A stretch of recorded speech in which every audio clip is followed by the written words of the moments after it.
Moca.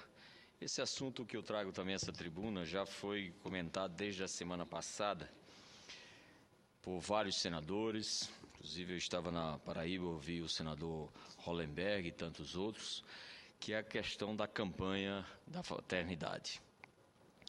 Eu ocupo a tribuna dessa casa para registrar o lançamento da campanha da Fraternidade 2012, cujo tema é Fraternidade e Saúde Pública, e o lema que a saúde se difunda sobre a terra.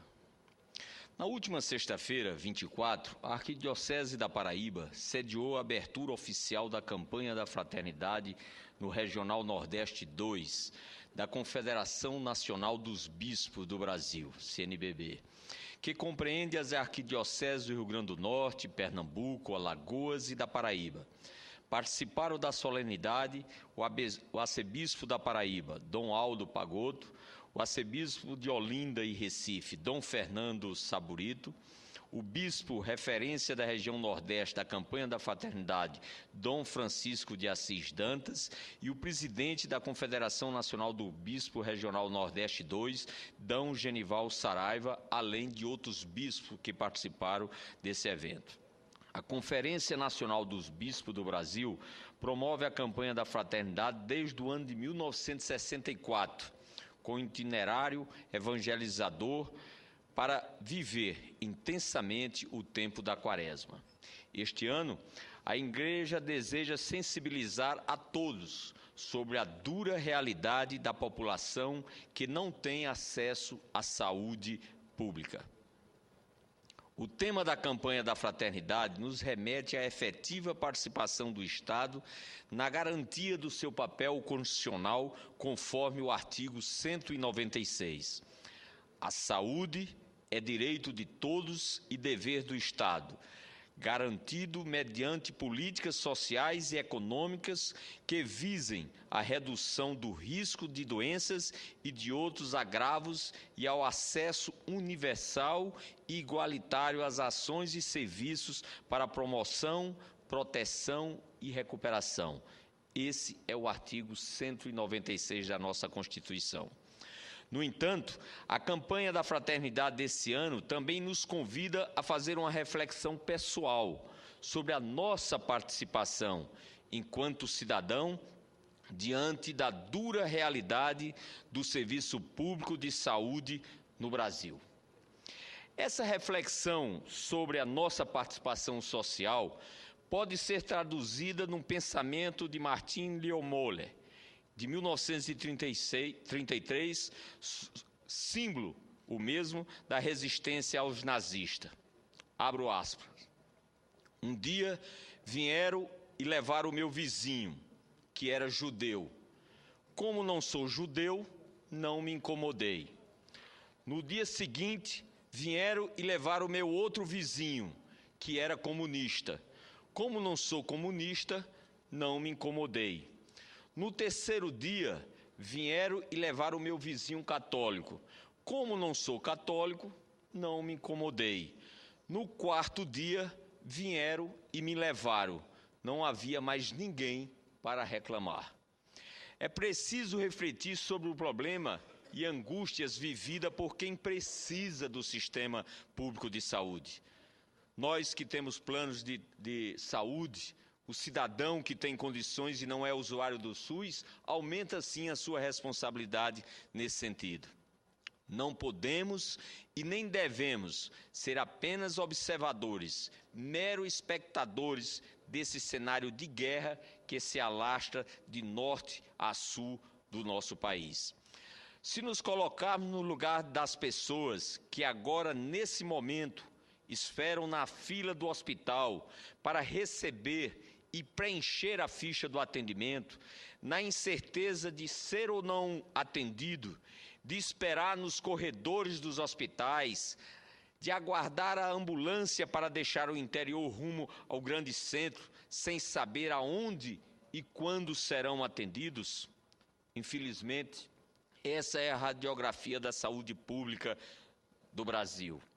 Ao despertar dessa consciência coletiva, é importante uma vez que o IBGE estima que apenas 26,5% de nossa população dispõe de planos de saúde, e ainda mais concentrada em níveis de salário e muitas vezes por região. Desse total, 75% estão entre as pessoas com renda a partir, veja bem, presidente, de 20 salários mínimos, é que tem planos de saúde. Ou seja, a maioria dos brasileiros dependem diretamente do atendimento do serviço público de saúde.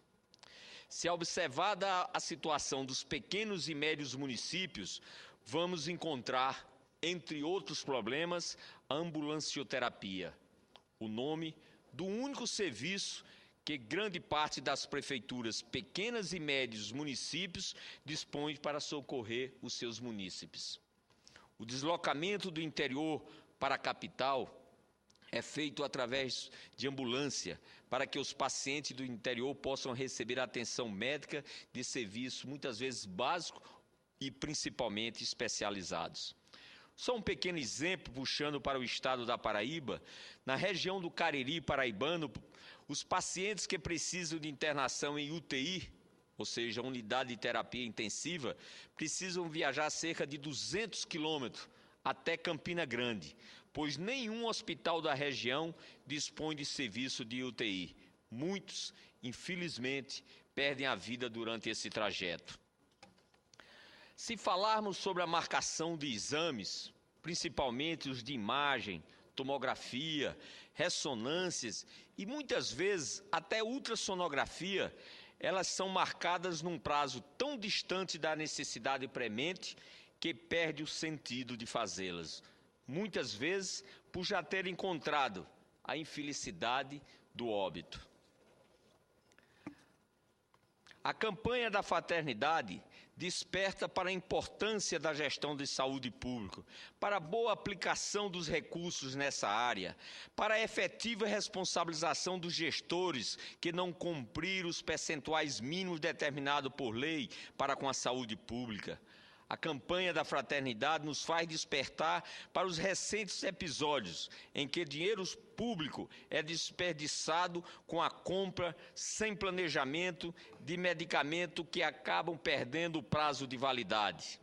No dia de hoje, é inconcebível a existência de remédios vencidos na rede pública, com tantas pessoas nas filas dos postos de saúde em busca de medicamentos.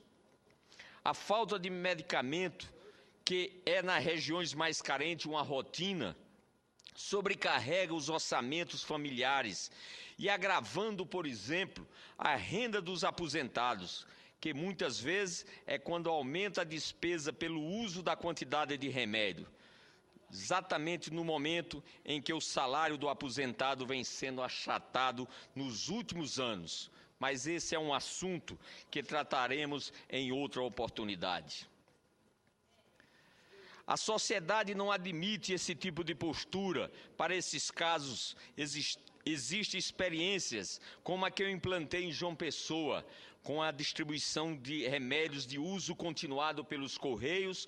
Cerca de 20 mil pessoas recebiam os remédios em casa, com todo o controle e planejamento, evitando assim o desperdício, bem como outras experiências exitosas em vários lugares e várias administrações do nosso país. Aqui no Senado, porque no caso de João Pessoa foi suspenso esse projeto, eu apresentei um projeto de lei instituindo em todo o Brasil a entrega dos medicamentos de controle especiais no domicílio.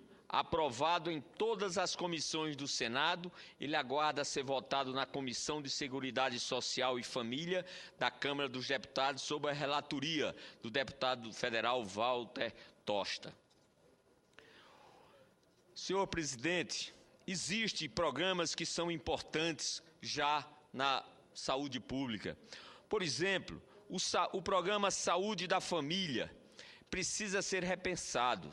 Estamos jogando fora um programa que tem uma importância fundamental. É a prática da saúde preventiva que tanto falamos, podendo também utilizar o programa Saúde da Família como um avanço importantíssimo na humanização do tratamento da saúde. para atingir os objetivos de se faz necessário no Programa de Saúde da Família o processo de definição do piso salarial dos agentes de saúde, dar estabilidade aos mesmos, onde por descompromisso de alguns gestores ainda não o fizeram, meramente por questões políticas. Ter uma participação maior do governo federal no sentido de garantir salários dignos para os profissionais da equipe. Muitas equipes, essa é a realidade do Brasil do PSF, não têm médicos. Ou algumas não cumprem o compromisso de carga horária previsto no programa. É preciso que haja o aporte do governo federal para garantir salários, para que os médicos possam dar tempo integral no PS em todas as unidades de PSF. E outras ações modernas, gerenciais, que possam aprimorar esse tão valoroso projeto. E aproveito, senhor presidente, senhores senadores, em particular, meu conterrâneo, senador Vital do Rego, que acompanhou todo o processo do lançamento da campanha da fraternidade no nosso Estado, para transcrever nos anais dessa casa uma carta aberta à população, um artigo escrito pelo Dom Aldo Pagotto, arcebispo da Paraíba, sobre a campanha da fraternidade, publicada ontem no jornal Correio da Paraíba, domingo, dia 26. Concedo a parte, antes de transcrever, palavra ao senador Vital do Rego. Eminente conterrâneo e amigo senador Cícero Lucena, eu vim o mais depressa que podia do meu gabinete para ter o prazer de apartear a Vossa Excelência, dizendo-me feliz porque Vossa Excelência, como senador Ferraço, falaram daquele que é um evento ecumênico, porque deixa de ser apenas católico, pela sua grandiosidade, que é a campanha da fraternidade. Poderei versar pouco mais sobre ele, mas entendo que a CNBB escolheu em extraordinária hora o tema da saúde, por força da sua importância e para que se coloque saúde como prioridade nacional. Aqui no Senado nós fazemos o nosso esforço, né? O governo tem efetivamente avançado em alguns pontos de alta complexidade. Eu falo para um médico que preside eventualmente a nossa sessão, nosso segundo vice-presidente, senador Moca, e outros nós não estamos ainda sentindo o tamanho da dimensão e da gravidade que é, num país continental como o nosso, não tratar a saúde como prioridade nacional. No nosso estado, a Paraíba, nós temos problemas dos mais diversos. Quando prefeito, o senhor, em boa hora, de forma inusitada, inédita no país inteiro, fez uma campanha de levar às pessoas carentes e que precisavam de medicação de uso contínuo os remédios necessários. Poderia ser um dos programas modelo nacional. Lamentavelmente, a sua sucessão foi desmantelado o serviço de saúde e agora nós estamos privatizando o que é público lá na Paraíba com a privatização dos hospitais de trauma de João Pessoa e sequenciadamente de Campina Grande. É o mesmo estado que é foco de dengue, que tem altíssima probabilidade de aumentar os casos de dengue neste ano. Mas trato deste assunto com o dever de lhe parabenizar, porque merece de todos nós uma pauta, repito-me, prioritária. E Vossa Excelência e outros oradores puderam fazer.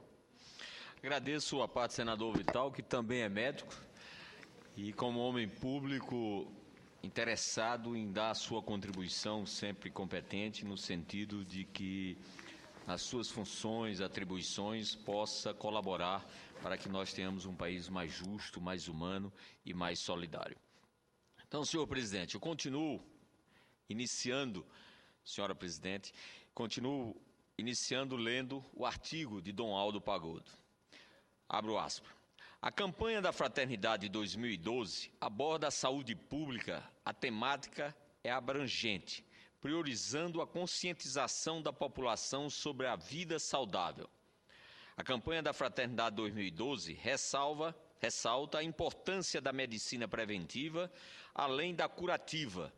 As várias pastorais da Igreja vivem graças ao serviço voluntário assumido por pessoas generosas, devidamente capacitadas.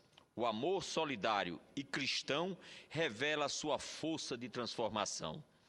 Muitos voluntários colaboram nos conselhos municipais de saúde. Recursos da medicina popular são utilizados como auxiliares valiosos na prevenção e cura de doenças, junto a pessoas em situação de carência e sofrimento.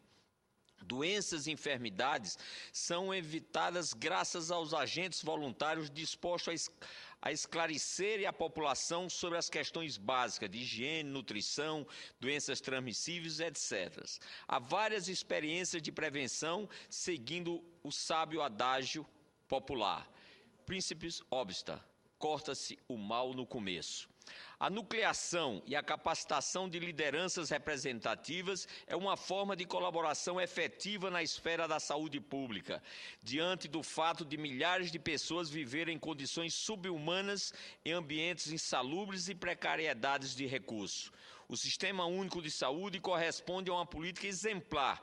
Atenção à saúde pública, não obstante as suas limitações e impasses a serem superados. A Igreja incentiva a colaboração da população na otimização do Sistema Único de Saúde, reivindicando melhorias de atendimento, seja na atenção primária, seja em situações gravosas. É indispensável valorizar o corpo médico e a equipe hospitalar, devidamente financiados com os recursos públicos, frutos de salgados impostos pagos pela população. Vê-se como esperança a aprovação da Emenda Constitucional 29, assegurando verba para a saúde pública e evitando desvios de recursos prioritários para outros fins. A campanha da Fraternidade 2012 pretende divulgar os meios para uma vida mais saudável, sensibilizar as famílias na atenção dos seus próprios parentes enfermos ou mal cuidados, criar ou revitalizar a pastoral da saúde nas comunidades onde mais se necessita, difundir práticas caseiras de prevenção e curas de enfermidades. A Organização Mundial da Saúde, em 2003, redefiniu a saúde como um estado de completo bem-estar físico, mental, espiritual e social, e não apenas uma ausência de doenças. Cristo, médico do corpo e do espírito, veio que para nele todos tenham vida. Ele vincula a cura das doenças e enfermidade, a libertação do pecado e todo o mal. Jesus confiou à Igreja a missão de integrar a dimensão espiritual ao serviço de caridade, o cuidado das pessoas carentes. Essa característica de humanismo cristão, juntos aos empobrecidos, torna-se uma incumbência que tanto pertence ao Estado, através de várias pastorais assumidas, como também através de várias pastorais assumidas pela Igreja. Encontra-se a Pastoral da Criança e da Pessoa Idosa, fundada pela nossa inestimável líder, doutora Zilda Arnes. A prática da Pastoral da Criança contribuiu para reduzir a mortalidade infantil de 1980 a 2010, em óbitos de crianças nascidas vivas decresceram em 71%. A Pastoral da Criança oferece o apoio integral às gestantes e mães acompanhadas, com supervisão nutricional, insistente incentivo ao aleitamento materno e à vacinação das crianças e outras práticas caseiras. Essa atenção à vida de toda a vida visa a superação dos maus tratos, evita que milhares de gestantes e mães sejam induzidas à prática do aborto provocado. A Igreja orienta os cristãos à colaboração parceira com todas as formas legítimas de defesa e promoção da vida humana. Dom Aldo Pagotto, arcebispo da Paraíba. E antes de concluir, presidente, eu peço a permissão para ouvir a parte do senador Moca. Senador Cícero Lucena, Vossa Excelência hoje, não estou presidir a sessão hoje à tarde inteira, é o 4º senador, e me informa o senador Vital, que vai abordar o mesmo tema. Veja a importância que a campanha da fraternidade colocou. E eu acho fundamental. Lamentavelmente, isso não aconteceu antes da votação da emenda 29, porque a emenda 29, votada aqui no Senado, cometeu um equívoco muito grande. Nós acabamos dando aos municípios e aos estados, regulamentando valores percentuais aos municípios e ao estado, e deixando de fora a União, que era o projeto que eu gostaria de ter sido votado, que era do então senador, hoje o governador Tião Viana. Então, eu torço para que essa campanha da fraternidade mostre que a emenda 29, do jeito que foi votado, ela não resolve o problema de financiamento. Concordo que é preciso de gestão, que precisa de muita melhoria, mas é claro que nós precisamos aumentar o financiamento da saúde. Não poderia dizer, mas vai falar aqui o presidente da Comissão Mista do Orçamento, o contingenciamento de 5 bilhões de reais na saúde é, sem dúvida alguma coisa que o Congresso Nacional não pode aceitar. Nós temos que, sim, com o final da campanha da fraternidade, fazer com que a gente possa dar também a responsabilidade do governo federal da União, estabelecer um valor mínimo, uma base de 10% de tudo que arrecada, para que a gente possa financiar dignamente a saúde desse país. Muito obrigado pela parte. Eu que agradeço a parte de Vossa Excelência, e tendo a presença do senador Vital do Rego, ele sabe que nós tínhamos um conterrâneo que, em determinado momento, na inauguração do hospital em Campina Grande, ele disse que aquilo era uma casa que, infelizmente, se procurava e, felizmente, a encontrava.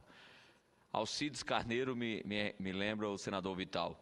E aí eu, plagiando, ou tendo o atrevimento de dizer, de que, infelizmente, muitos brasileiros procuram o SUS.